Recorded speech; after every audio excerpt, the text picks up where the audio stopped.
நம் உயிரை காப்பவரை கடவுள் என்று அழைக்கிறோம். அவ்வகையில் நமக்கு உணவளிக்கும் விவசாய கடவுள்களையும் அவர்களால் விளைவிக்கப்படும் நெல் வகையும் பற்றியும் தங்கள் முன் பேசுவதில் நான் பெரும் மகிழ்ச்சி அடைகிறேன். உணவுக்கும் தொழிலுக்கும் வந்தனை செய்வோம் என்பது பாரதியாரின் வாக்கு. உணவுக்கும் தொழிலுக்கும் வந்தனை செய்வோம் என்பது பாரதியாரின் வாக்கு.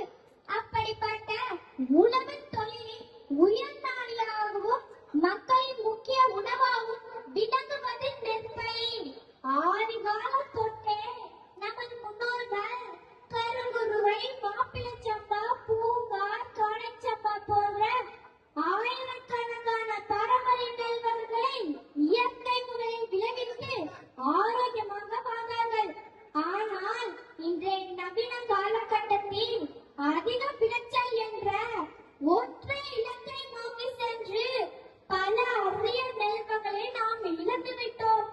ஆனால் இது போன்ற திருவிழாக்களின் மூலம்தான் இயற்கை ஆர்வலங்களின் அயராத உழைப்பாலும் இன்று மீண்டும் பாரம்பரிய விதைகள் உயிர் பெற்று வருகின்றன.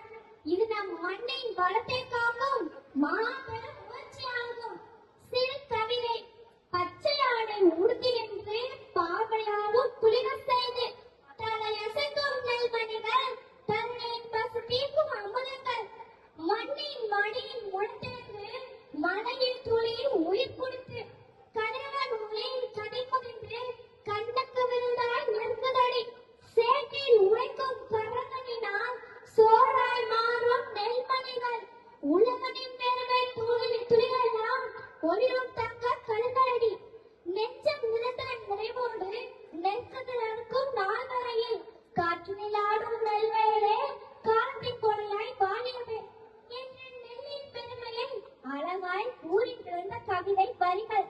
மேலும் படித்தால்தான் வேலை, கைவிலே சம்பளம் என்று சொல்லிக் கொடுத்த சமூகம் விதைத்தால்தான் சோறு என்று சொல்லித்தர மறுத்துவிட்டது.